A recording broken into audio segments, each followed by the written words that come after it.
Assalamualaikum warahmatullahi wabarakatuh. Innal hamdalillah nahmaduhu wa nasta'inuhu wa nastaghfiruh wa na'udzu billahi min syururi anfusina wa min sayyiati a'malina. May yahdihillahu fala mudhillalah wa may yudlil fala hadiyalah. Asyhadu an la ilaha illallah wahdahu la syarika lah wa asyhadu anna Muhammadan abduhu wa rasuluhu la nabiyya ba'dah. Allahumma salli wa sallim ala nabiyyina Muhammadin wa ala alihi wa ashabihi wa man tabi'ahum bi ihsanin ila yaumiddin. Amma ba'du. Alhamdulillah, ikhwani fiddin, jamaah yang dimuliakan oleh Allah Subhanahu wa taala. Puji syukur kita panjatkan atas limpahan nikmat, limpahan karunia yang Allah Subhanahu wa taala limpahkan kepada kita, sehingga pada kesempatan malam yang berbahagia ini kita dapat kembali melanjutkan pengajian kita.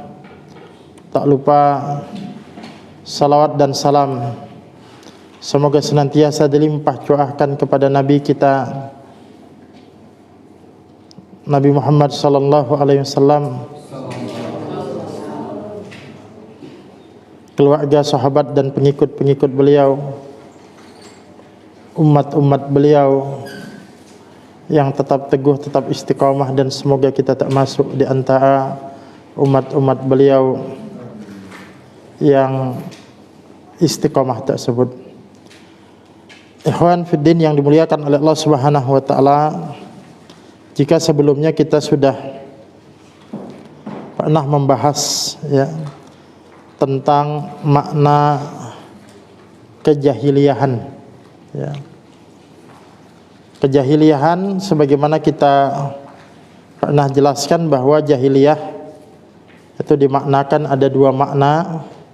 Ada makna jahiliyah yang umum, yang sifatnya umum, yaitu sebelum Rasulullah sallallahu alaihi wasallam diutus dan berakhir dengan diutusnya beliau. Ini yang disebut dengan zaman jahiliyah. Tapi ada jahiliyah yang khusus, yaitu yang terjadi di beberapa negara dan pada sebagian orang. Jahiliyah semacam ini masih ada hingga saat ini. Apa penjelasan yang ingin diambil di sini? Bahwa memang zaman kita sudah bukan zaman jahiliyah lagi, sebab Islam sudah datang. Cahaya Al-Quran itu sudah datang, sudah menerangi zaman ini. Tapi secara individu masih ada orang yang jahiliyah, atau masih ada satu kaum, satu bangsa yang jahiliyah, sebab dia tidak mengamalkan Islam itu di dalam kehidupannya, atau tidak mengambil Islam itu sebagai jalan hidupnya. Jadi jangan kita merasa bahwa saat ini bukan lagi zaman jahiliyah. Betul, secara zaman memang bukan zaman jahiliyah, tapi secara individu, tapi satu kelompok masyarakat bisa saja dia menjadi individu yang jahiliyah, bisa saja juga dia menjadi masyarakat atau bangsa yang jahiliyah.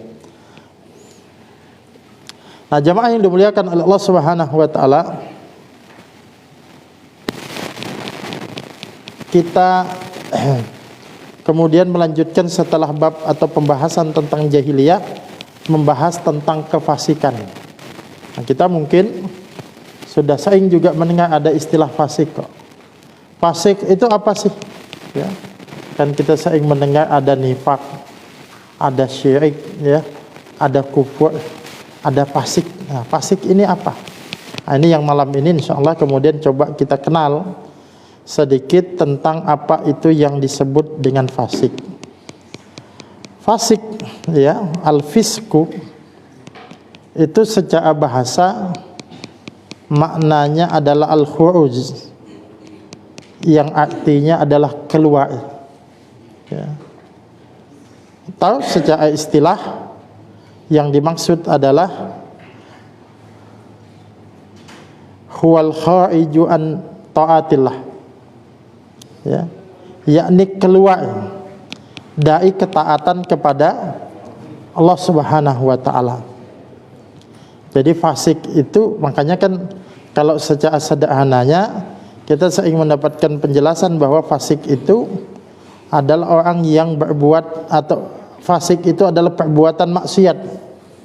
Fasik itu adalah perbuatan dosa.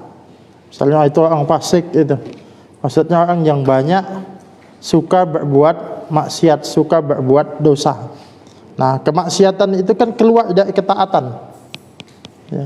Kan lawannya daripada taat itu adalah maksiat. Ya. Makanya orang yang bermaksiat itu keluar dari ketaatan kepada Allah Subhanahu wa taala.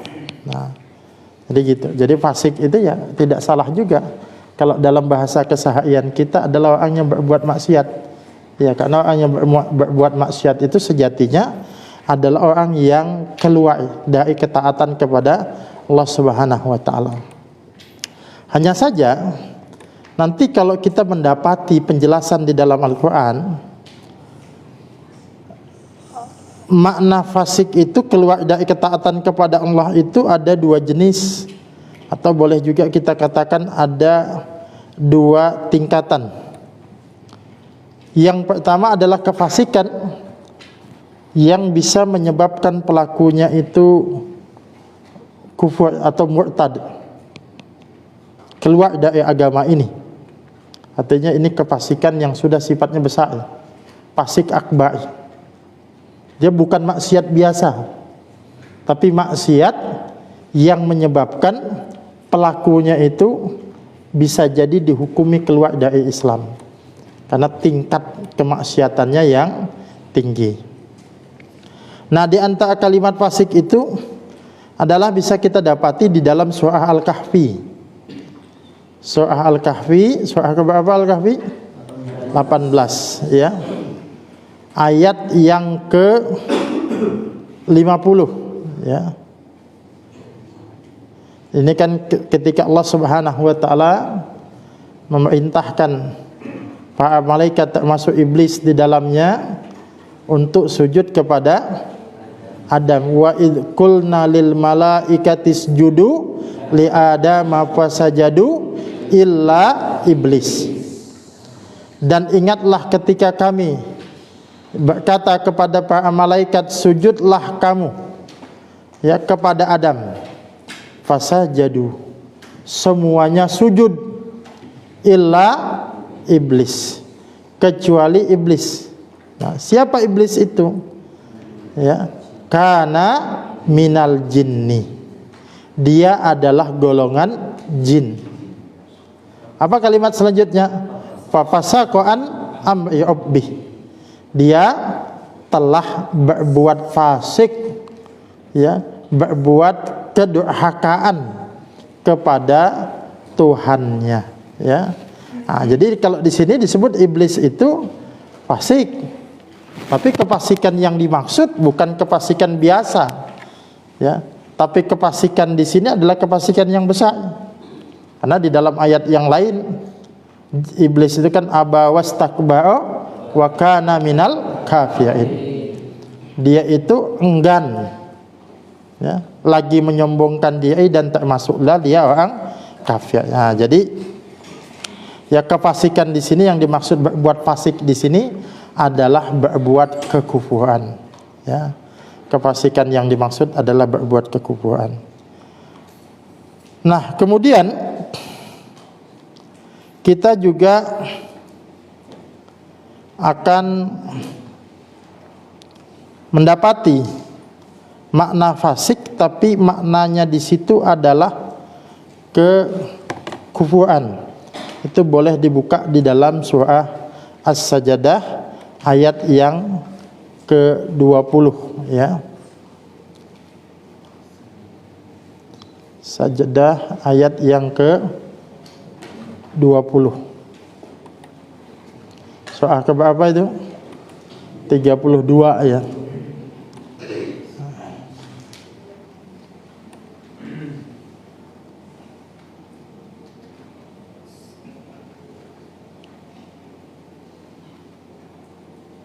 Nah, kalau sebenarnya kalau ingin lebih jelas nanti dibaca mulai ayat 18-nya.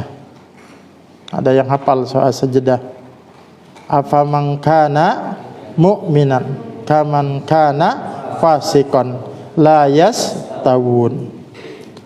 Maka apakah ya orang-orang mukmin itu sama seperti orang-orang fasik? Nah, apa jawaban Allah? La yastawun, mereka tidak sama. Nah, pembandingnya saja sudah jelas, mukminan fasikon. Nah, padahal kalau lawannya mukmin ini adalah kekafiran kan? Iman, kekafiran. Tapi yang disebut di sini konteksnya adalah fasik. Nah, berarti fasik di sini berkonteks sudah secara awal saja bisa kita amati bahwa fasik di sini lawan daripada keimanan. Ya. Fasik di sini orang-orang yang beriman dan mengerjakan amal saleh, maka bagi mereka surga-surga tempat kediaman sebagai pahala terhadap apa yang telah mereka kerjakan. Nah, ini orang beriman. Balasan tadi kan di ayat ke-18-nya disebutkan orang beriman itu tidak sama dengan orang fasik. Orang beriman bagaimana? Ya, orang yang beriman dan mengerjakan amal saleh tempatnya di mana? Di ya, jannatul ma'wa, ya.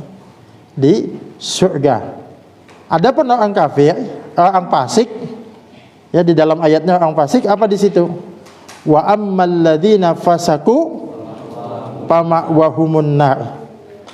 Dan adapun orang-orang fasik, maka tempat mereka adalah neraka, ya. Nah, sampai di sini saja bahwa yang dimaksud dengan fasik di dalam ayat ini itu adalah lawan dari keimanan, yakni kekafiran. Nah, jadi jamaah yang dimuliakan oleh Allah Subhanahu wa taala, ikhwan fiddin, di sini dapat kita simpulkan bahwa satu jenis kefasikan itu ada kefasikan yang besar. Ya, artinya tidak selalu orang kalau disebut fasik itu hanya dihukumi sebagai maksiat biasa. Ada kalanya fasik itu sampai pada tingkat yang tertinggi, yakni tingkat kekufuran, ya, sampai begitu. Kan kalau umumnya kita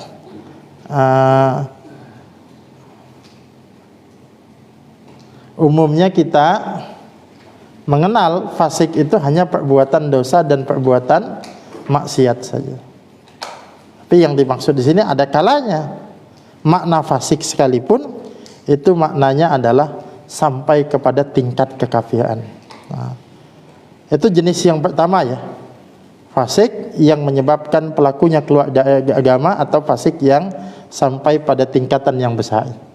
Nah, fasik yang kedua, fasik yang tidak menyebabkan pelakunya itu keluar dari agama, perbuatannya itu, ya.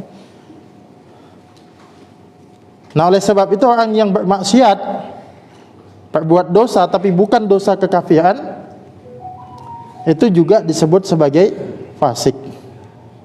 Nah, di antaranya di mana bisa kita ambil, ya, misalnya bisa kita dapatkan di dalam surah Al-Hujurat ayat 49, surah 49, di situ ayat yang ke-7 ya, surah 49 ayat yang ke-7. Nah, ini saya mulai dari bagian tengah. Di situ kan walakinnallaha habbaba ilaikumul imana. Akan tetapi Allah lah yang menjadikan kalian itu mencintai keimanan. Wajayyanahu fi qulubikum, dan menjadikan dia keimanan itu indah di dalam hati kalian. Wa karaha ilaikumul kufra, dan dialah yang menjadikan kalian itu benci kepada apa? Kekafiran, wal fusuqa, kefasikan, wal isyan, dan juga kedurhakaan. Nah, di sini disebutkan kefasikan itu setelah kekufuran, ya kan? Di sini kan wa karaha ilaikumul kufra, dialah yang menjadikan kalian itu benci kepada kekafiran, wal fusuqa, dan kefasikan. Artinya kefasikan di sini itu dibedakan dengan kekufuran. Berarti kefasikan di dalam ayat ini dia tidak termasuk dari kekafiran, wal isyan, dan kedurhakaan, ya. Nah, itu satu di situ. Tadi ada makna kefasikan itu diantaranya adalah dia tidak sampai kemudian pada tingkat kekafiran, tapi dia adalah tingkat kedurhakaan atau kemaksiatan. Yang kedua, ya, yang bisa kita sebutkan juga adalah di dalam surah An-Nur, ayat yang keempat, ayat yang keempat.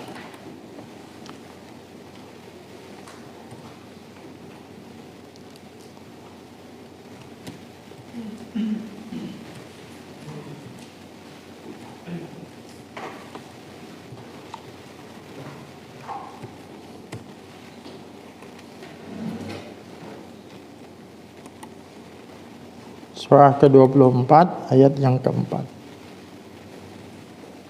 Nah, di ujung ayat itu, ya, perhatikan, wa ulaika humul fasikun, dan mereka itulah orang-orang yang fasik. Nah, ini kan kunci di ujung ayatnya. Jadi kita perhatikan untuk memahami wa ulaika humul fasikun itu, siapa orang-orang yang fasik itu, baca sebelumnya. Ya, dan orang yang menuduh wanita-wanita yang baik-baik berbuat zina, dan mereka tidak mendatangkan 4 orang saksi, maka da'alah mereka yang menuduh itu 80 kali da'a, dan janganlah kamu terima kesaksian mereka buat selama-lamanya, dan mereka itulah orang yang fasik. Nanti kalau kita membaca tafsir di sini, ya, mereka ini tidak dianggap sebagai orang yang kafir, tapi ini adalah suatu kedurhakaan karena menuduh wanita yang baik-baik itu berbuat zina. Nah, di sini tidak sampai kafir, tapi mereka fasik. Nah, kemudian bisa juga kita ambil misalnya dari makna ini di dalam surah Al-Baqarah ayat 197, ya. Surah yang kedua ayat 190 ini 97. Ini terkait dengan pelaksanaan ibadah haji. Nah, ini ayatnya panjang, tapi intinya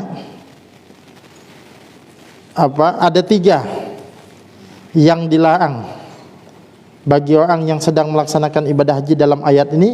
Fala awfatha wala fusuqa wala jidala fil haji. Ya, ya. Orang yang sedang mengerjakan haji itu tidak boleh ofas, ya. Tidak boleh berbuat fasik, dan tidak boleh berbantah-bantahan, debat. Nah, di situ, ya, ofas di situ adalah segala macam bentuk kemaksiatan. Ini para ulama mengatakan demikian, segala macam bentuk kemaksiatan. Nah, jadi jamaah yang dimuliakan oleh Allah Subhanahu wa taala, dari apa yang kita sebutkan tadi jelas bahwa di dalam Al-Qur'an ada 2 konteks ketika menyebutkan kefasikan. Ada konteks kefasikan yang itu diperuntukkan bagi orang-orang kafir, ya, atau dosanya sampai pada tingkat kekafiran, ya. Tapi ada juga yang kemudian dosanya itu tidak sampai pada tingkat kekafiran, ya. Nah, makanya kalau nanti kita sering mendengar bahwa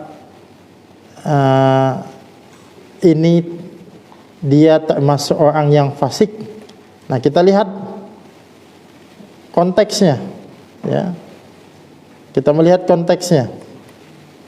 Kalau konteksnya itu adalah amal-amal, perbuatan-perbuatan yang bukan perbuatan kekafiran, maka konteksnya berarti di situ fasik sebagai kemaksiatan.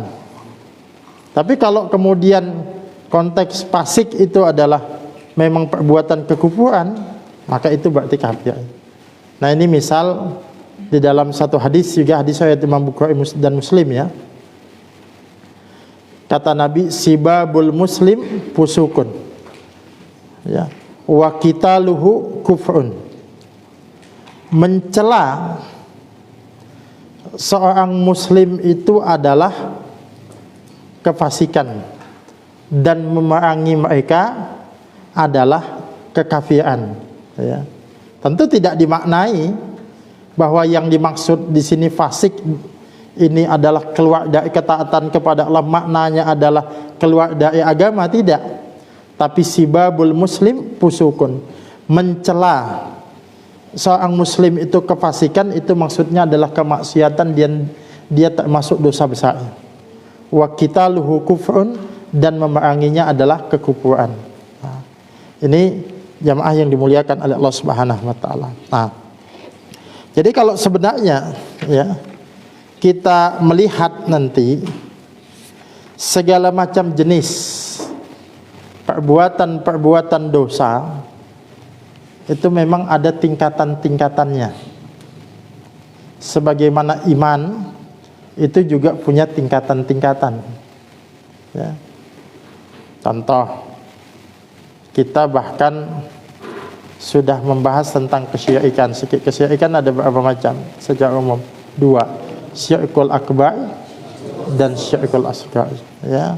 Syirik besar dan syirik kecil. Syirik besar itu yang nanti bermakna, ya, kekafiran, ya. Syirkul asghar tidak sampai pelakunya kafir. Contoh, pembahasan tentang kufur juga, ya, kufur juga ada kufur besar, ada kufur kecil. Ya, kufur besar menolak Al-Quran, menyembah berhala, itu kekufuran, ya.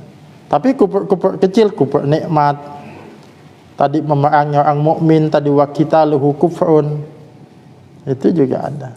Nifak sama juga, ya. Pembahasan kita dalam bab nifak misalnya ada nifak i'tiqadi, ada nifak amali.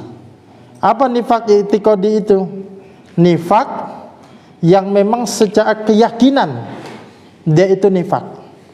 Nifak itu kan menyembunyikan, ya, menyembunyikan kekafirannya dengan menunjukkan keimanannya. Nah, nifak i'tiqadi ini memang orang yang menyatakan keimanan dengan lisannya, padahal sama sekali hatinya itu tidak beriman, ya. Padahal sama sekali, ya, seperti munafik, ya. Jadi semua kemudian ada tingkatan-tingkatannya, ya. Semua ada tingkatan-tingkatan. Begitu juga fasik ini, ada kefasikan yang besar, tapi kemudian ada juga kefasikan yang sifatnya kufur. Nah, karena begitu awal disebut syirik itu, makna yang lebih dekat dalam penggunaan bahasanya itu adalah memang syirik besar. Kecuali nanti ada penjelasan syirik kecil, baru maknanya syirik kecil. Nah, berbeda dengan fasik ini. Kalau fasik ini kan identiknya justru bukan fasik besarnya yang biasanya digunakan dalam istilah yang lebih terkenal itu, tapi justru sebagai pelaku maksiatnya. Makanya kalau kita membagi misalnya, ya, membagi tentang orang yang meninggalkan sholat, orang yang meninggalkan atau dalam hal mendirikan sholat, orang yang mendirikan sholat itu itulah orang yang beriman, itu yang mendirikan sholat. Yang meninggalkan sholat, ya, kalau dia meninggalkan sholat,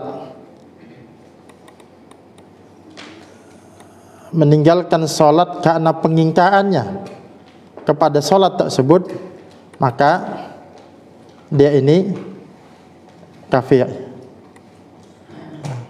Kalau dia meninggalkan sholat karena malas, ya,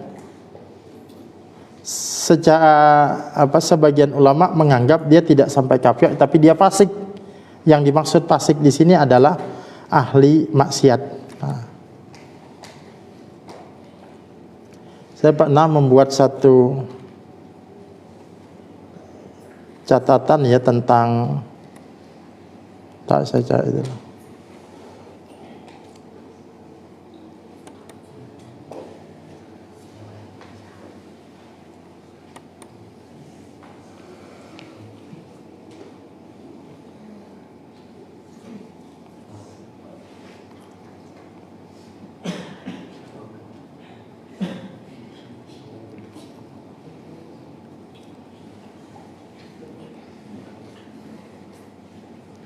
Nah, ini waktu ya, penjelasan tentang rukun Islam misalnya. Ada kalimat begini, ya.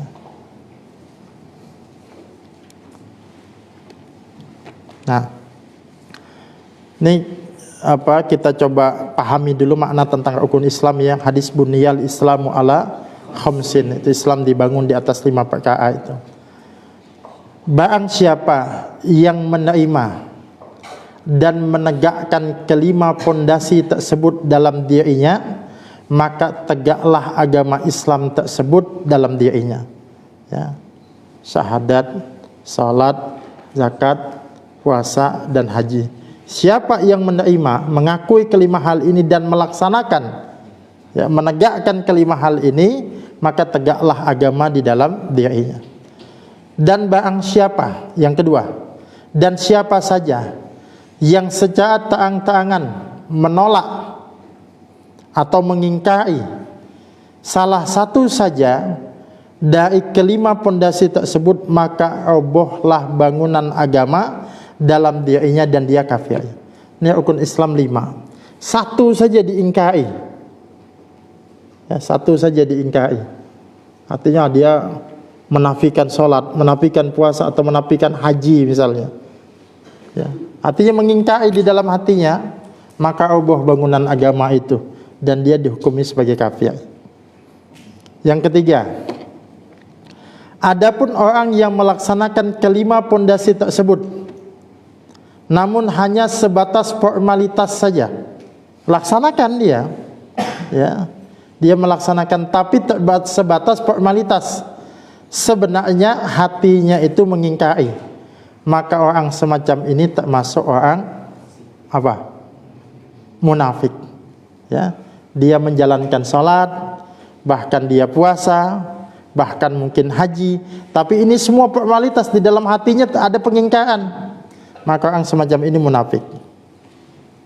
Nah, sedangkan bagi yang menerima, membenarkan kelima pondasi tersebut namun enggan melaksanakannya, kalau mengingkari salah satu saja kafir, ya. Ini dia menerima namun enggan melaksanakan, maka dapat kita rinci sebagai berikut. Barang siapa yang enggan mengucapkan 2 kalimat syahadat, maka ia pun kafir sekalipun ia meyakininya. Ada orang mengatakan aku percaya kepada Allah dan Rasulnya, tapi enggak mau mengucap 2 kalimat syahadat, tetap tidak bisa dihukumi sebagai muslim, karena syahadat ini adalah gerbang seseorang untuk menjadi muslim. Nah, kemudian yang kedua, barang siapa yang enggan mendirikan sholat walaupun ia meyakini kewajibannya, dalam hati dia tahu ini wajib, namun enggan mendirikan sholat, maka ia kafir dan harus diperangi sampai ia mau bertobat, dan jika tidak mau bertobat akan dijatuhi hukum had. Ya. Nah, cuma yang saat ini sulit itu kan untuk menjatuhi hukuman itu. Makanya lalu banyak pertanyaan, apakah orang yang meninggalkan sholat ya karena malas saat ini itu bisa dihukum kafir secara otomatis? Kalau saya mengatakan tidak. Kenapa? Karena kita belum melaksanakan hukumannya. Kalau di dalam Sahih Fikih Sunnah itu kan ada penjelasan yang sangat bagus tentang polemik orang yang meninggalkan sholat karena enggan atau malas. Kalau yang meninggalkan sholat karena mengingkarinya, jelas sudah kekafirannya jelas. Yang ini dia meyakini kewajibannya, namun dia enggan melaksanakannya karena malas. Nah, kalau di dalam hukum Islam kan, ya, dia itu harus diperangi sampai ia bertaubat dan nanti diancam dengan hukuman had, hukuman mati nanti. Nah, pertanyaannya, kalau ada orang tidak sholat lalu disuruh taubat, lalu disampaikan, Mas, sampean sholatlah, kalau enggak sholat nanti dihukum mati. Lalu dia pilih, udahlah enggak apa-apa, aku mati aja lah daripada sholat. Itu kalau bukan kafir namanya apa itu? Ya kan? Kalau orang masih ada di dalam hatinya keimanan, pasti dia akan melaksanakan sholat. Masa ada orang sampai kemudian lebih memilih mati ketimbang sholat? Kalau ada semacam itu, apa namanya kalau bukan kekafiran? Nah, hari ini kan kita belum melaksanakan hukum itu, maka yang bisa kita lakukan adalah mengingatkan saja, dakwah saja.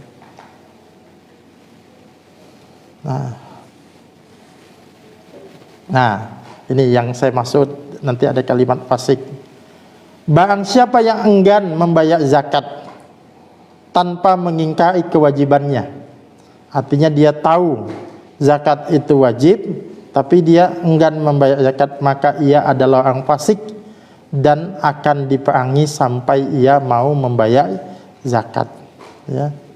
Nah, jadi kalau disebut di sini maka dia adalah orang fasik, kalimat fasik di sini, fasik yang dimaksud adalah pelaku dosa besar. Nah, barang siapa yang enggan berpuasa Ramadan dan haji ke Baitullah bagi yang mampu dengan tetap meyakini kewajibannya, maka ia adalah orang fasik dan tidak ada keterangan yang menjelaskan bahwa mereka akan. Gabunglah bersama Gerakan Infak Peduli Dakwah, bantu syiar dakwah Islam hingga ke berbagai wilayah pedalaman Kalimantan Timur. Karena dakwah tak harus ceramah.